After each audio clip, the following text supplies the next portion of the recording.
अब देखो याद कैसे करें, पहले हमने ये लिख लिए सिद्धांत, अब फिर इनकी डिटेल चर्चा भी करें और पहले याद कैसे करें राजपूतों की उत्पत्ति के सिद्धांत। पहला, प्राचीन क्षत्रियों या वैदिक आर्यों की संतान। देखो दो बातें हैं, इनको वैद्य और ओझा, ओझा पहले झाड़ा फूंक करने वाले व्यक्तियों को ओझा कहते थे, और वैद्य आप जानते हो, तो वैद्य और ओझा दोनों पुराने नाम है, नया तो डॉक्टर है भाई। एक याद करने के लिए देखो हमें एक मानसिकता बनानी पड़ेगी कि वेद और ओझा पुराने हो गए, अब नए तो क्या है, डॉक्टर है। तो ये दोनों पुराने हैं, प्राचीन है, तो प्राचीन क्षत्रियों की या वैदिक आर्यों की संतान मानते हैं। वेद है वो वैदिक आर्यों की संतान ही मानता है, तो वेद और ओझा प्राचीन है और वो प्राचीन क्षत्रियों की संतान मानते हैं। भाई मैंने इस प्रकार से याद किया, वेद और ओझा दोनों प्राचीन हैं, प्राचीन क्षत्रियों की संतान मानते हैं। प्राचीन यानी वैदिक, और वैसे भी वैदिक और वेद, ठीक है। फिर देखो ब्राह्मण वंशीय, ब्राह्मण वंशीय में एक तो पहली बात तो एक ब्राह्मण है, उसने ब्राह्मण माना है, वो कौन है, गोपीनाथ शर्मा, ब्राह्मण ने ब्राह्मण माना है, ठीक है। फिर उसके बाद में भंडारकर ने भी ब्राह्मण माना है। तो ब्राह्मण और भंडार यानी भंडार दोनों का थोड़ा सा कोरिलेशन है कहीं ना कहीं। तो भाई मैंने एक इमेजिन इस प्रकार से कि भंडार और ब्राह्मण, तो गोपीनाथ शर्मा और भंडारकर। अब आप ये कहोगे साहब खंडन करता दशरथ शर्मा है, तो ये मिक्स हो सकते हैं, ये नहीं होंगे कैसे, इनको थोड़ा सा एक, यद्यपि मुझे नाम बताने की उतनी आवश्यकता इस रूप में नहीं है कि नाम हमें केवल पढ़ना है, पढ़ा कौन रहा है इससे मतलब नहीं है, लेकिन फिर भी मेरा नाम बता देता हूं मैं, क्योंकि यहां प्रसंग है, उससे याद हो जाएगा थोड़ा सा। नाम है गंगाधर ढाका, गंगाधर या फिर गंगाधर ढाका। तो जी और डी, पहले जी आता है फिर डी आता है, ठीक है। तो जी पहले कोई सिद्धांत देगा तभी तो कोई खंडन करेगा। तो सिद्धांत देने वाला कौन है, गोपीनाथ शर्मा। फिर खंडन करने वाला कौन है, दशरथ शर्मा। शायद मेरे ख्याल से बात समझ में आ गई मैं क्या कहना चाहता हूं।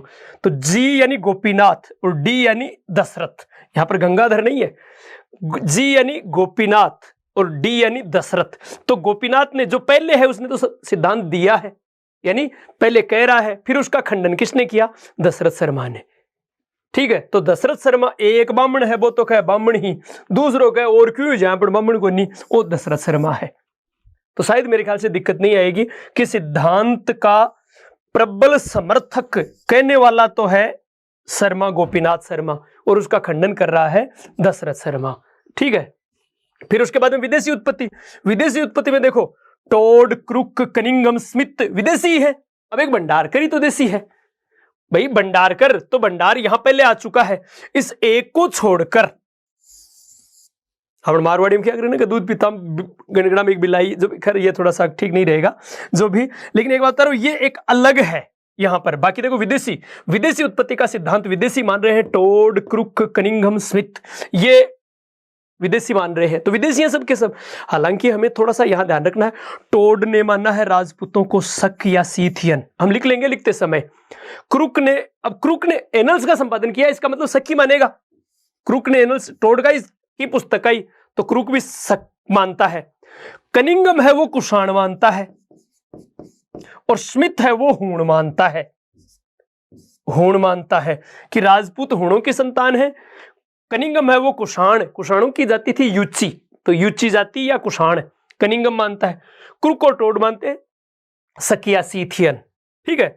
और भंडारकर एक विदेशी जाति मानता है खज्जर, कि श्वेत हूणों के साथ आई थी, खज्जर या गुर्जर, इसलिए ये गुर्जर प्रतिहारों को विदेशी मानता है।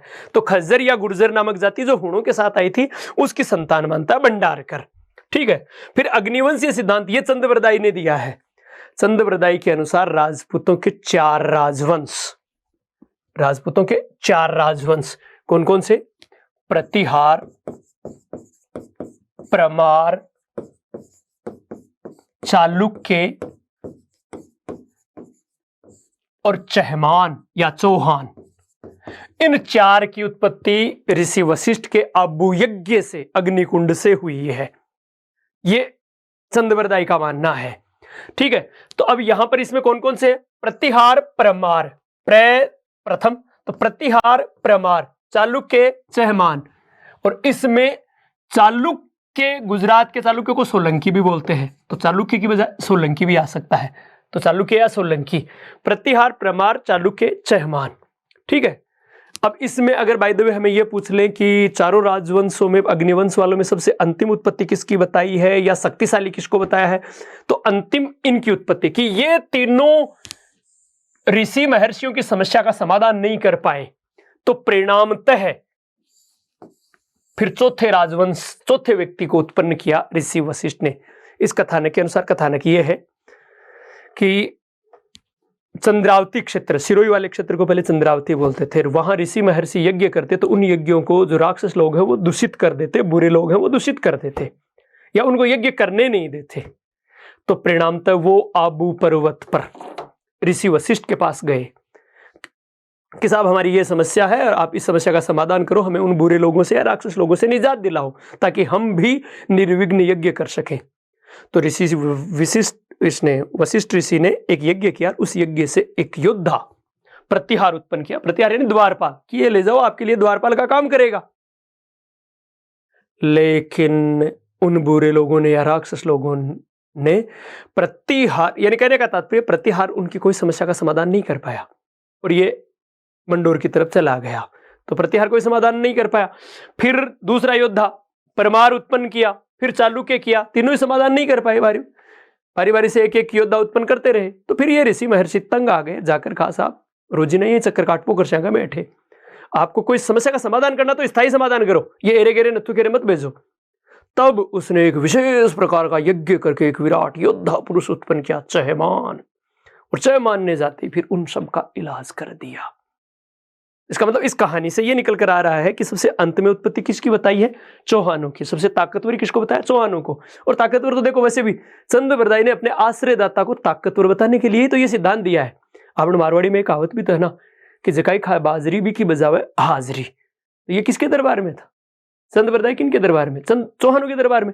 अब अगर चौहानों को कमजोर बता देगा तो चौहान इलाज नहीं कर देंगे वहीं पर पृथ्वीराज। इसलिए उसने चौहानों को सबल बनाने के लिए ये सिद्धांत दिया, बताने के लिए।